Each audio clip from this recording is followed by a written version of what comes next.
Hello नमस्कार, मेरा नाम डॉक्टर चंदन है और आज हम डिस्कस करने वाले हैं एक major controversy that is NEET 2024 paper leak scandal. ये अभी तक की सबसे बड़ी कंट्रोवर्सी है, तो आइए इसके बारे में डिस्कस करते हैं, जानते हैं कि क्या हुआ, कैसे हुआ और इन सब का हमारे स्टूडेंट्स पे, हमारी एजुकेशनल कम्युनिटी पे क्या असर पड़ेगा और कैसे हम ऐसी धांधलियों को फर्दर रोक सकते हैं, क्या क्या स्टेप्स एनटीए ले सकता है और मेरे कुछ सुझाव मैं आपको आगे इस वीडियो में दूंगा। तो कृपया इस वीडियो के अंत तक बने रहें। तो जैसा कि हम सब जानते हैं, नीट यूजी एग्ज़ाम एक बहुत ही कॉम्पिटिटिव एग्ज़ाम है और हमारे एस्पायरिंग मेडिकोज़ के लिए ये one of the main exam होता है हर साल।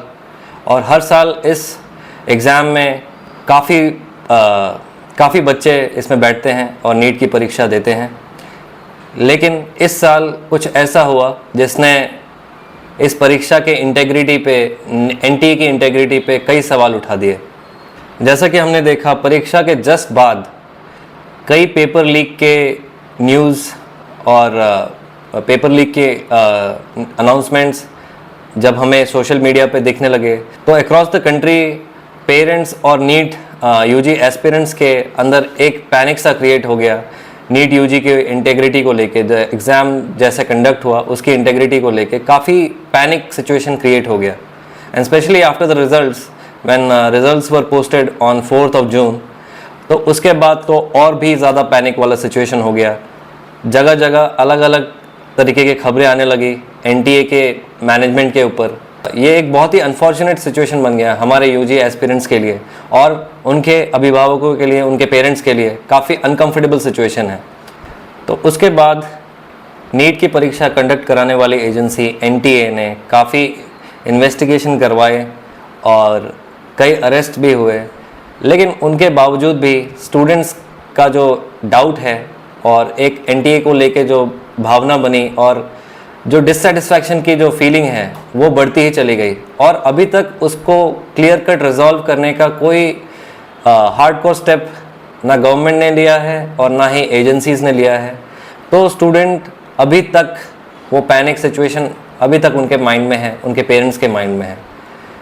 तो ऐसे में ये बहुत ही ज़रूरी हो जाता है कि अगर ऐसी परीक्षा में ऐसे पेपर लीक्स की खबरें आती हैं तो एक तरह से ये भरोसा उठाने वाली बात हो जाती है।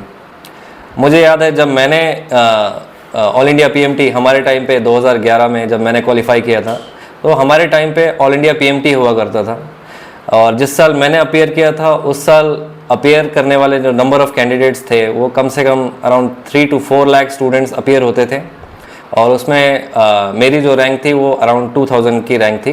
तो उस दौरान इट वॉज नॉट, ऐसा माहौल नहीं रहता था। आई कैन नॉट इमेजिन कि अभी 24 लाख स्टूडेंट ये पेपर देते हैं और वो भी एक गो में, पूरे साल में अगर वो पूरे साल मेहनत करते हैं तो वो एक गो में एक ही दिन डिसाइड हो जाता है कि आर या पार होना है।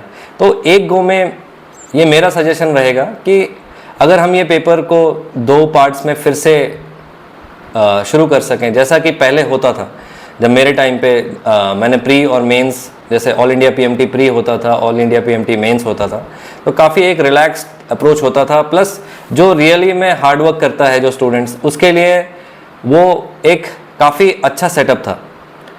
तो आज भी अगर इस सेटअप में देखें, इस साल सबसे बेस्ट क्या हो सकता है जिससे हमें हमारी धांधली भी पता चल जाए। ये मेरा एक सुझाव है, ये मेरा एक सोच है कि अगर इस साल जो अभी स्टूडेंट्स ने जो पेपर दिए हैं उसके जो रिज़ल्ट्स हमारे सामने आए हैं, जो 24 लाख में से 13 लाख बच्चे जो क्वालिफाई किए हैं, तो अगर उनका ही अगर सेकंड पेपर लिया जाए तो ये जो पेपर है, जो अभी जो पेपर हुआ है, वो एज अ प्री हम कंसिडर कर सकते हैं और जो नेक्स्ट पेपर होगा वो 13 लाख कैंडिडेट जो क्वालिफाई किए हैं, तो उनमें से जो 13 लाख जो कैंडिडेट हैं वो अगर मेंस के लिए अपीयर हों, उसके बाद अगर रिजल्ट्स लेट्स से एक बंदे ने या एक बच्चे ने टॉप किया है, तो there is a high probability that वो मेंस में भी उतने ही मार्क्स लाए या उसके करीब ही रहे।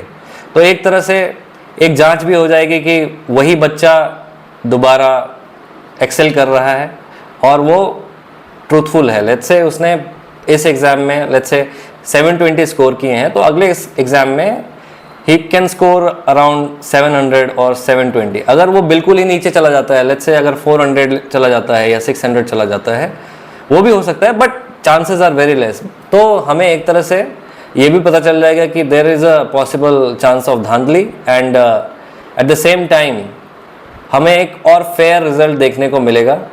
और आप ये खुद ही सोच के देखिए कि 24 लाख बच्चों का एग्ज़ाम कंडक्ट करना और उसमें ऑलमोस्ट 1.5 लाख इन्विजिलेटर्स एंगेज होते हैं। अगर उन 1.5 लाख इन्विजिलेटर्स में से अगर 5 या 6 या 10 या 15 या 20 इन्विजिलेटर भी इधर से उधर हो जाएं, तो chances of paper leak, scandals manifolds बढ़ जाते हैं। इसीलिए 2 पार्ट्स में ये एग्ज़ाम कंडक्ट कराना बहुत ज़रूरी है।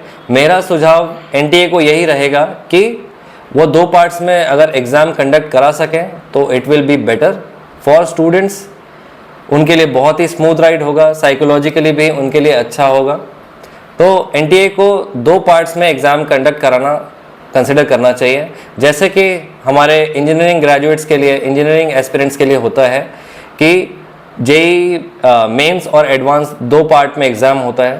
तो ये एग्ज़ाम पैटर्न ज़्यादा साइकोलॉजिकली अच्छा है हमारे यूजी एस्पिरेंट्स के लिए, मेडिकोज के लिए।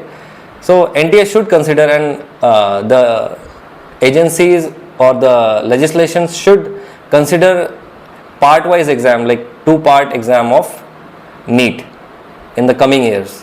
So that is my suggestion. Let's see क्या होता है आगे, क्या होता है, सुप्रीम कोर्ट क्या फैसला देता है। लेकिन फॉलोइंग ईयर्स में ये पैटर्न एटलीस्ट फॉलो करना चाहिए, या अगर री एग्ज़ाम भी होता है तो एटलीस्ट 2 पार्ट में री एग्ज़ाम हो।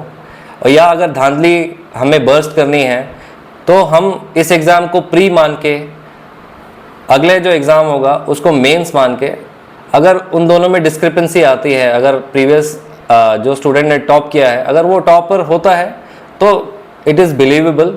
अगर वो बिल्कुल ही ड्रास्टिक चेंज आता है उस पैटर्न में तो हम समझ जाएंगे कि कोई धांधली थी या है। तो ये मेरा सजेशन है, ये मेरा डिस्कशन है नीट यूजी को लेके। Thank you.